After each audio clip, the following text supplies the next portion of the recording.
राधे राधे सगळ्यांना. उद्यापासून चैत्र महिना चालू होणार आहे, म्हणजे आपल्या मराठी नवीन वर्षाचा पहिला दिवस किंवा हिंदू नववर्षाचा पहिला दिवस असं आपण म्हणू शकतो, जो की आहे विक्रम संवत 2081. सो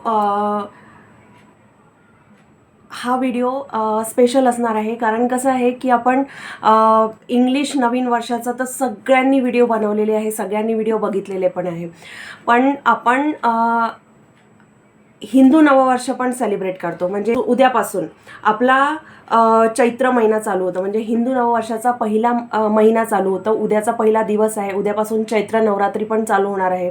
सो हा दिवस खूप स्पेशल असतो. महाराष्ट्रीयन लोक उद्याच्या दिवशी गुढीपाडवा सेलिब्रेट करतात.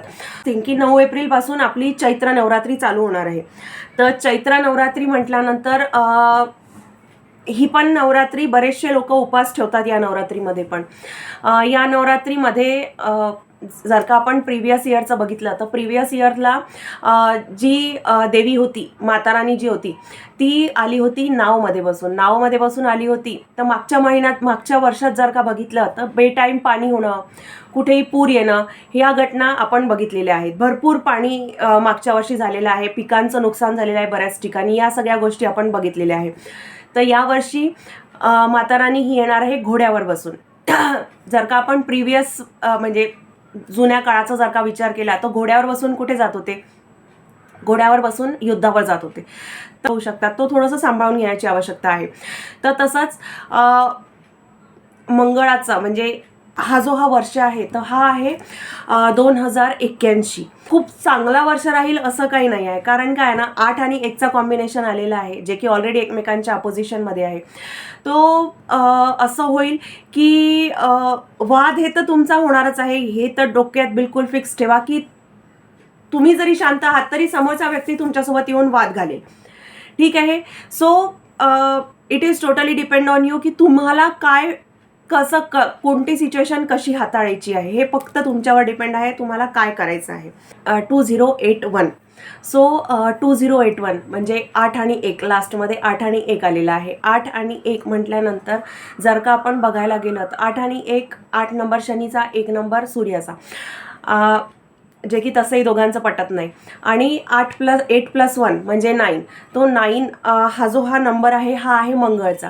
सो यावर्षी बऱ्याच उलाढाली आपल्याला दिसणार आहेत. स्पेशली रिलेशन वाईज म्हणा किंवा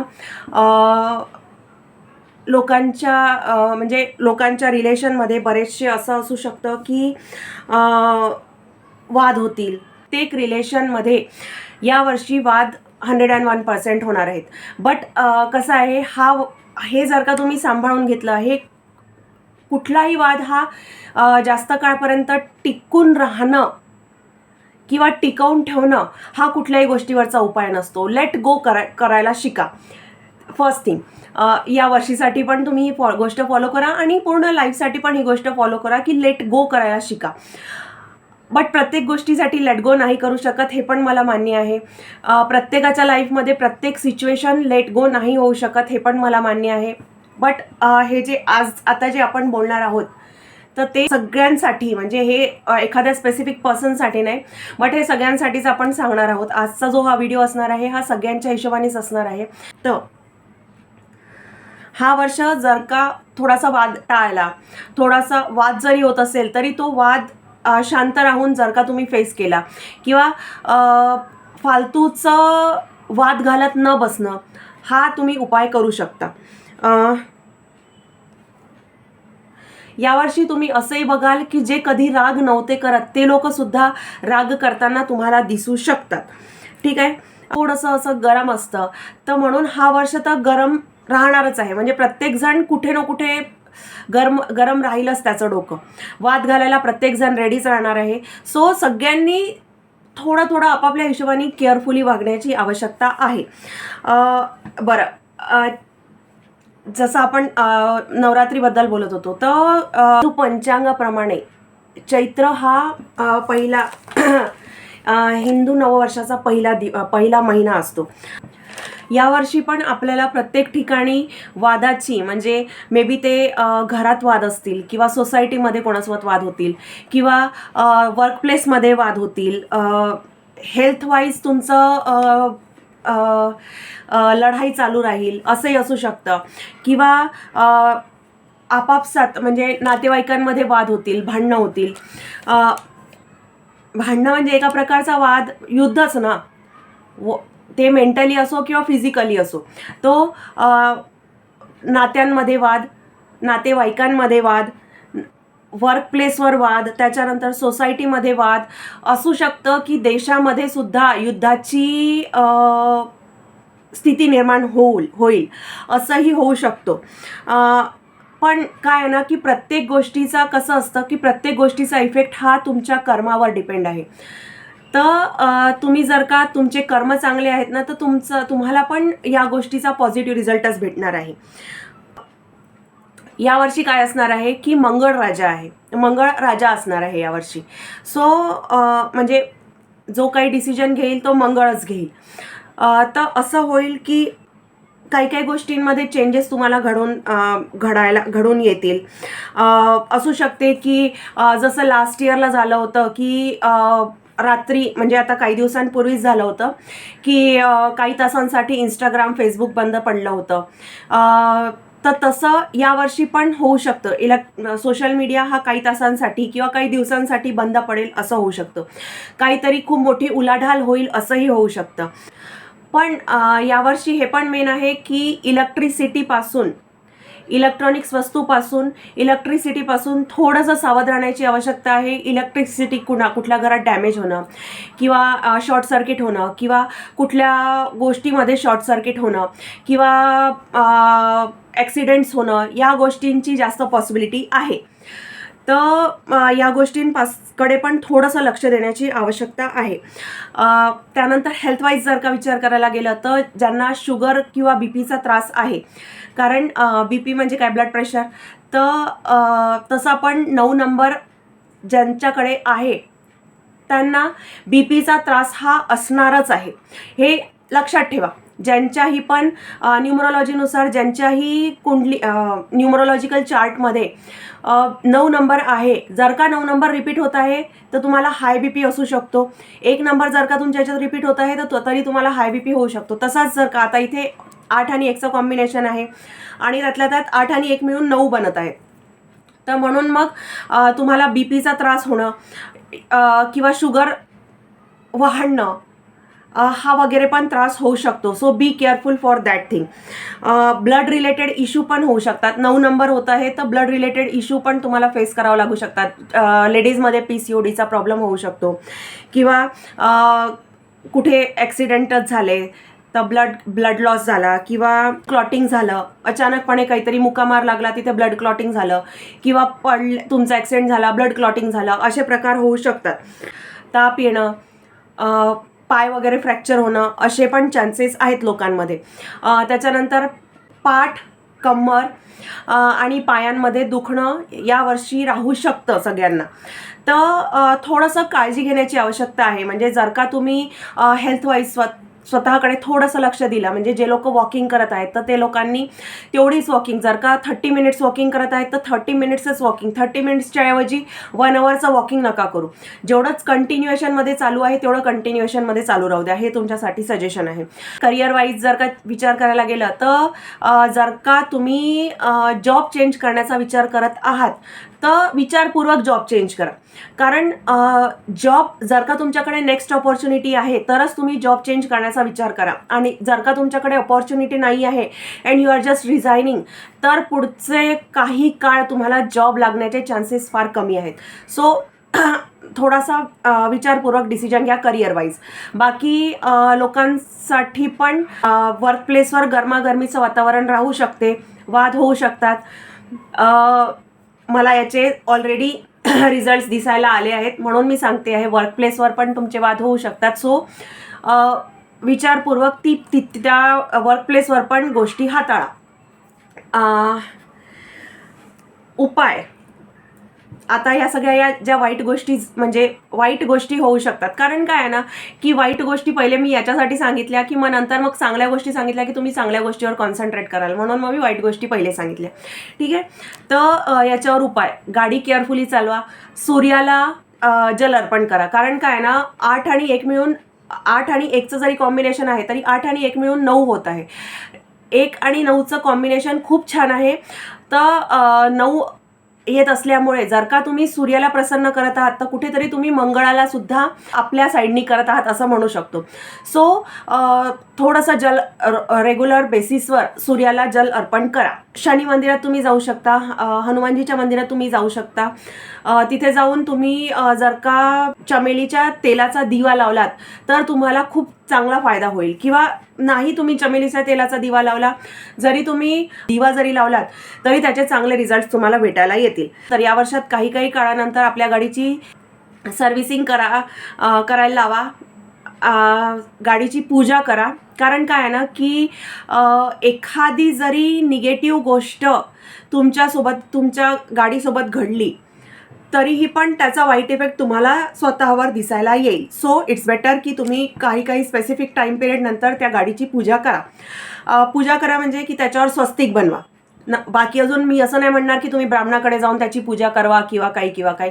तुम्ही त्यावर स्वस्तिक जरी बनवलं तरी पण ते तुम्हाला खूप चांगलं राहील.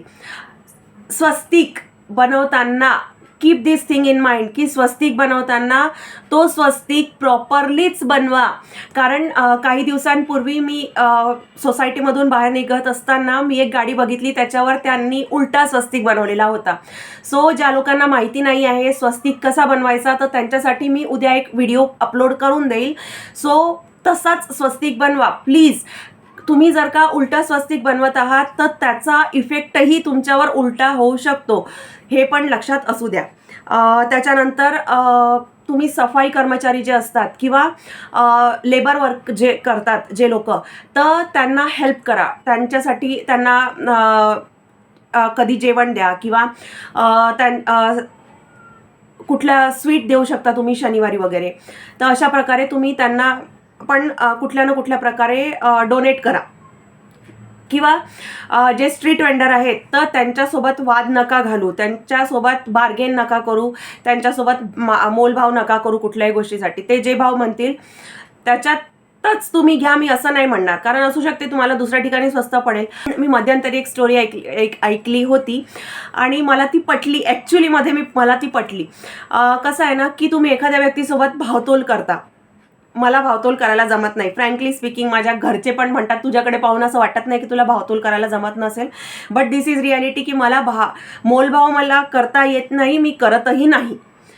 तर जर का तुम्ही कुठल्या स्ट्रीट वेंडरसोबत म्हणजे भाजी वगैरे घ्यायला चालले आहात, तिथे तुम्ही त्या स्ट्रीट वेंडरसोबत तुम्ही मोलभाव करत आहात, तर तो जी पण काही गोष्ट देईल, साधी त्यांनी भाजी जरी दिली तरी पण ती भाजी तो कुठेतरी त्याचं मन तर दुखावलं गेलं ना, त्याचा तुम्ही नुकसान करत आहात. 2 रुपयाचा का होईना पण तो नुकसान करत आहात.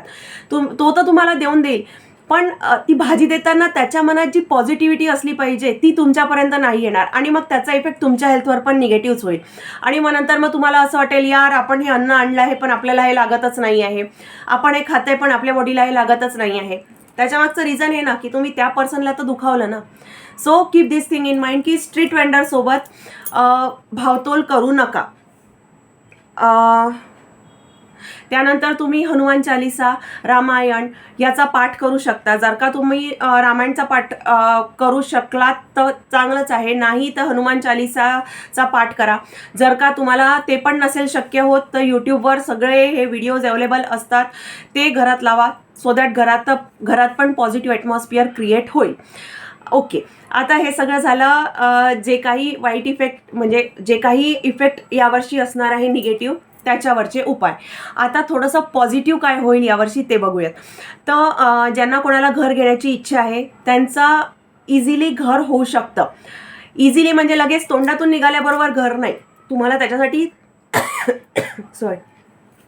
त्याच्यासाठी तसे कर्म पण करावेच लागणार आहेत. सो तुमचं घर होईल, फक्त थोड्या म्हणजे जेवढं पहिले तुम्हाला खूप जास्त कष्ट लागणार होते ते आता कमी वेळात आणि कमी श्रमात होईल. सेकंड थिंग की ज्यांच्या कोणावर कर्ज होतं ते असू शकतं की यावर्षी मोठ्या प्रमाणात तुमचं कर्ज फेडल्या जाईल. त्याच्यानंतर ज्यांना कोणाला लोन घेण्याची इच्छा आहे त्यांना इझिली लोन भेटेल. फोर्थ थिंग की ज्यांना कोणाला वजन कमी करण्याची इच्छा आहे त्यांना यावर्षी कमी श्रमात त्यांचं वजन कमी होईल. पण त्याच्यासाठी तुम्हाला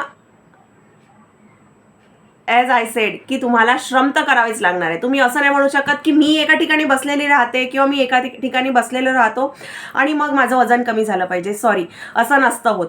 कुठलीही पण गोष्टीचा रिझल्ट भेटायसाठी तुम्हाला कर्म पहिले करावे लागतात. त्या कर्माच्या शिवाय तुम्हाला रिझल्ट्स नसतात भेटत. सो पहिले कर्म करा आणि नंतरच मग त्याचा फळ तुम्हाला भेटणार आहे. ज्यांना कोणाला पर्सनॅलिटी डेव्हलपमेंट करायची असेल तर त्यांची यावेळेस पर्सनॅलिटी डेव्हलपमेंट होऊ शकते. त्यांना चांगल्या ऑपॉर्च्युनिटीज भेटू शकतात.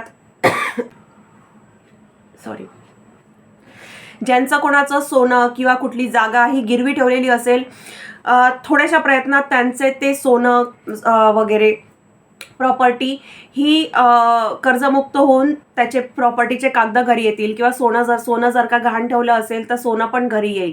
या सगळ्या चांगल्या गोष्टी तुमच्यासोबत होणार आहे. सो नवीन वर्षाच्या सगळ्यांना हिंदू नवीन वर्षाच्या सगळ्यांना खूप खूप शुभेच्छा.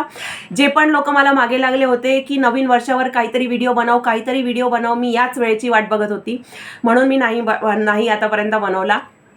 हा वर्ष सगळ्यांसाठीच चांगला राहणार आहे. फक्त तुमच्या कर्मावर डिपेंड आहे. गाडी केअरफुली चालवा, हे सगळ्यात जास्त महत्त्वाचं आहे. गाडीची सर्व्हिसिंग वेळोवेळी करत राहा. कालच आम्हाला एका जणाने सांगितलं की तुमच्या गाडीचा टायर चेंज करा. ठीक आहे, तर कसं या बारीक बारीक गोष्टी असतात, आपण बरेचदा लक्ष नाही देत या गोष्टींवर. पण काल अनायसे एका व्यक्तीने आम्हाला सांगितलं की तुमच्या गाडीचा टायर चेंज करून घ्या, नाही तर वातावरणामुळे तो एखाद्या वेळेस बस्ट होऊ शकतो.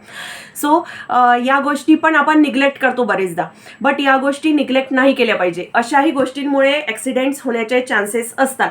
सो केअरफुल राहा, गोष्टीकडे काळजीपूर्वक बघा, लक्ष द्या गोष्टींकडे, आणि हा वर्ष तुमच्यासाठी खूप चांगला जाऊ हीच माझी ईश्वरचरणी प्रार्थना आहे. गुढीपाडव्याच्या आणि हिंदू नवीन वर्षाच्या सर्वांना शुभेच्छा. धन्यवाद. राधे राधे. परत भेटूयात लवकरच.